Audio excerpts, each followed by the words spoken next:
नमस्कार। SPT news में आपका स्वागत है। पेश है आज 19 जनवरी सोमवार शाम 7:15 राजस्थान की बड़ी खबरें। सुप्रीम कोर्ट ने राजस्थान हाईकोर्ट जोधपुर पीठ के उस अंतरिम आदेश के संचालन पर रोक लगा दी है जिसमें नगर निगम व शहरी निकाय क्षेत्रों के भीतर राष्ट्रीय और राज्य मार्गों से सटी 1102 शराब दुकानों को हटाने या स्थानांतरित करने के निर्देश दिए गए थे। यह रोक राजस्थान सरकार और शराब लाइसेंस धारकों की याचिकाओं पर सुनवाई के दौरान लगाई गई। सुप्रीम कोर्ट ने माना कि हाईकोर्ट का आदेश पूर्व में दिए गए शीर्ष अदालत के दिशा निर्देश के अनुरूप नहीं है। इस फैसले से राज्य सरकार और प्रभावित लाइसेंस धारकों को अंतरिम राहत मिली है। जोधपुर शहर में खाद्य पदार्थों की शुद्धता और स्वच्छता को ताक पर रखकर फीनी बनाने का एक घिनौना मामला सामने आया है। सोशल मीडिया पर एक वीडियो वायरल होने के बाद जिसमें कर्मचारी पैरों से फीनी गूंथते नजर आ रहे थे, स्वास्थ्य विभाग ने तुरंत हरकत में आते हुए बड़ी कार्रवाई की। चिकित्सा एवं स्वास्थ्य विभाग की टीम ने मौके पर मौजूद लगभग 108 किलो फीनी को जब्त किया। आमजन के स्वास्थ्य के साथ खिलवाड़ को रोकने के लिए विभाग ने इस पूरी खेप को मौके पर ही नष्ट करवा दिया। इस साल की सर्दी में हिमालय के पहाड़ों ने अब तक बहुत कम बर्फ देखी है। हिमाचल प्रदेश, उत्तराखंड और जम्मू कश्मीर के कई इलाकों में जनवरी के बीच तक पहाड़ों पर बर्फबारी नाम की भी नहीं हुई। नदियों में पानी कम है, पर्यटन पर असर पड़ा है और किसानों और बागवानों को चिंता सता रही है। लेकिन अब मौसम बदलने वाला है। मौसम विभाग के अनुसार आज 19 जनवरी से एक मजबूत पश्चिमी विक्षोभ यानी वेस्टर्न डिस्टर्बेंस एक्टिव हो रहा है। इसके ठीक पीछे एक और ताकतवर विक्षोभ आ रहा है। दोनों स्ट्रॉन्ग वेस्टर्न डिस्टर्बेंस लगातार आने वाले हैं, जिससे पहाड़ों पर भारी से भारी बर्फबारी होने की संभावना है। भारत के 3 दिवसीय दौरे पर आए पोलैंड के उप प्रधानमंत्री और विदेश मंत्री रादोस्लाव सिरोस्की भारत पोलैंड रणनीतिक साझेदारी को मजबूत करने के उद्देश्य से सोमवार को नई दिल्ली पहुंचे, जहां उन्होंने स्वागत अतिरिक्त सचिव पूजा कपूर ने किया। उनके दौरे का उद्देश्य द्विपक्षीय संबंधों को आगे बढ़ाना और भारत और पोलैंड के बीच सहयोग के नए क्षेत्रों का पता लगाना है। पोलैंड के उप प्रधानमंत्री की विदेश मंत्री एस जयशंकर से मुलाकात कर भारत पोलैंड रणनीतिक साझेदारी को और आगे बढ़ाने पर चर्चा करने की उम्मीद है। देश के सबसे बड़े सरकारी बैंक भारतीय स्टेट बैंक ने अपने ग्राहकों के लिए पैसों के लेन देन से जुड़े नियमों और शुल्कों में बड़े बदलाव किए हैं। मुख्य बदलाव तत्काल भुगतान सेवा को लेकर किया गया है। अब तक इंटरनेट बैंकिंग या योनो ऐप के जरिए पैसे भेजना पूरी तरह मुफ्त था, लेकिन अब 25,000 रुपए से ज्यादा की रकम भेजने पर आपको सर्विस चार्ज देना होगा। हालांकि राहत की बात यह है कि 25,000 रुपए तक के छोटे डिजिटल ट्रांजैक्शन अभी भी पहले की तरह बिल्कुल मुफ्त रहेंगे।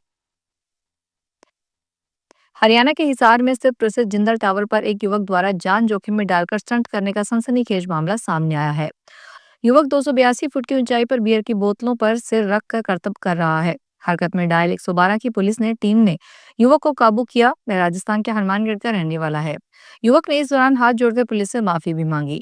जानकारी के अनुसार हिसार में स्थित जिंदल टावर की ऊंचाई 282 फीट बताई जा रही है। लोग यहाँ घूमने आते हैं और पूरे शहर व दूर दराज के क्षेत्र का नजारा ऊंचाई से देखते हैं।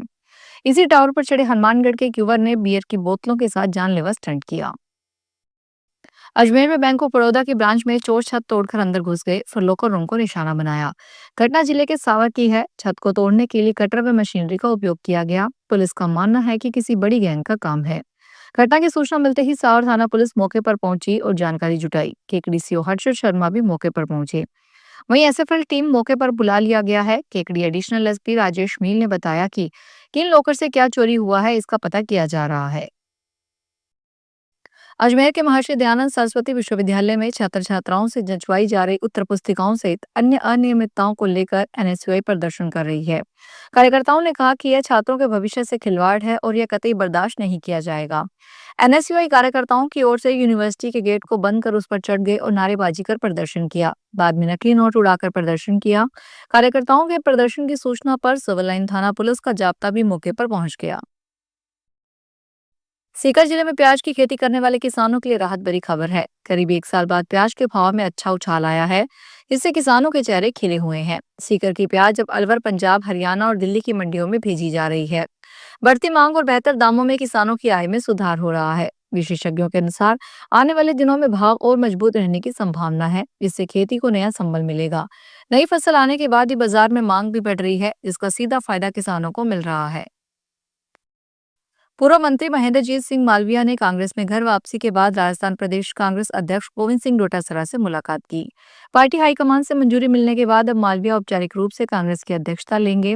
इसके लिए वे बांसवाड़ा में बड़े आयोजन की तैयारी कर रहे हैं। इसके लिए उन्होंने डोटासरा से भी समय मांगा है।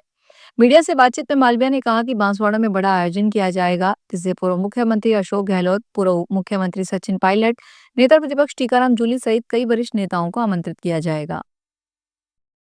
चूरू के तारानगर थाना क्षेत्र में सोमवार को सावा रोड पर एक ट्रेलर ने पिकअप को टक्कर मार दी। इस हादसे में पिकअप में सवार दो लोग गंभीर रूप से घायल हो गए। मौके पर मौजूद लोगों ने घायलों को निजी वाहन से तारानगर के सरकारी अस्पताल पहुंचाया। अस्पताल में डॉक्टरों और नर्सिंग स्टाफ ने उनका प्राथमिक इलाज किया है। घटना की सूचना मिलने पर पुलिस भी अस्पताल पहुंची और मामले की जानकारी जुटाई। पेपर लीक मामले में आरोपी जगदीश बिश्नोई को राजस्थान हाई कोर्ट से जमानत मिल गई है। पुलिस उप निरीक्षक भर्ती 2021 पेपर लीक में जुड़ा मामला बताया जा रहा है। पेपर लीक के मुख्य आरोपी जगदीश बिश्नोई को हाई कोर्ट से जमानत मिली। साथ ही आरोपी समेता कुमारी और प्रवीण कुमार खराड़ी को भी जमानत मिली। हाईकोर्ट में जस्टिस चंद्र प्रकाश श्रीमाली की एकल पीठ ने आदेश दिए। प्रकरण के सूत्रधार राजेश खंडेलवाल को सुप्रीम कोर्ट से जमानत मिलना आधार बताया। याचिकाकर्ता जगदीश बिश्नोई व अन्य की दूसरी जमानत याचिकाओं पर आदेश दिए। कोटा की कॉलोनी में कई बार ऐसे प्लाट खाली पड़े हैं जिन्हें आवंटित हुए सालों हो गए, लेकिन न तो उन पर कोई निर्माण करवाया गया, न ही इन प्लाट पर समय समय पर सफाई करवाई जाती है। मालिक दूसरी जगह रहते हैं। ये प्लाट कभी हादसों तो कभी बीमारियों का कारण बनते हैं। ऐसे में अब केडीए सख्ती के मूड में है। ऐसे भूखंड जिन पर अभी तक निर्माण नहीं हुआ, अब उनका आवंटन निरस्त किया जाएगा। शहर में कुन्हाड़ी से लेकर बाना रोड तक हर कॉलोनी में बड़ी संख्या में ऐसे भूखंड हैं जो मकानों के बीच में है, लेकिन वे खाली पड़े हुए हैं। उन पर न तो चार दीवारी हो रही, न ही निर्माण कार्य किया गया है।